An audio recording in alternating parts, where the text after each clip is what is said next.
यो पानी तताउने गिजर अब चिसो आइसक्यो, जाडो आएपछि तातो पानी चाहियो। अनि गिजर यसो हेरेको त गिजर त अब यस्तो भएर रहेछ, खोलेर हेरौँ यसको होइन। अब यो गिजर पानी तताउने रड हो, रड चाहिँ जम्मै कुहिएर यस्तो भएर रहेछ होइन। अब यसको साटोमा जम्मै कुहिएर यस्तो भयो। यसको साटोमा हामीले नयाँ गिजर हाल्छौँ, नयाँ रड हाल्छौँ। नयाँ रड हालेपछि फेरि पानी तात्छ है।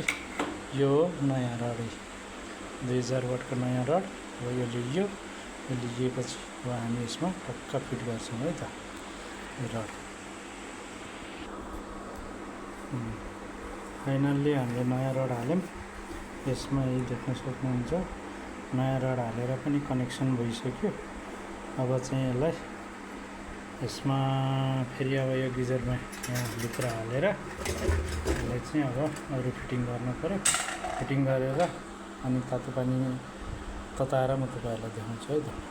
फाइनल्ली हाम्रो गिजर फिटिङ भइसक्यो। अब के अरे कोइलहरू फिटिङ भइसक्यो। अब चाहिँ लगेर यसलाई पानी दिएर चेक गर्ने है त। फाइनल्ली यो गिजर फिटिङ पनि भइसक्यो र देख्न सक्नुहुन्छ तपाईँले यहाँ जोडिरहेको गिजर यहाँ जोडेर अनि यहाँबाट पानी दिएर यसको तातो पानी आइसकेको छ। तातो पानी त्यहाँ आउँछ, त्यहाँ तातो पानी मैले हेरिसकेँ, तातो पानी आइसकेको छ। र तपाईँहरूलाई पनि कुनै गिजरहरू मर्मत गर्नु पऱ्यो, इलेक्ट्रिकको सबै कामहरू गर्नु पऱ्यो भने सम्झिनु होला। A to Z electric and electronic सेन्टरलाई र सबै मर्मतको कामहरू गरिन्छ है त। र मेरो च्यानल विवश सूर्य ब्लग छ, त्यसलाई लाइक सब्सक्राइब पनि गर्नु होला।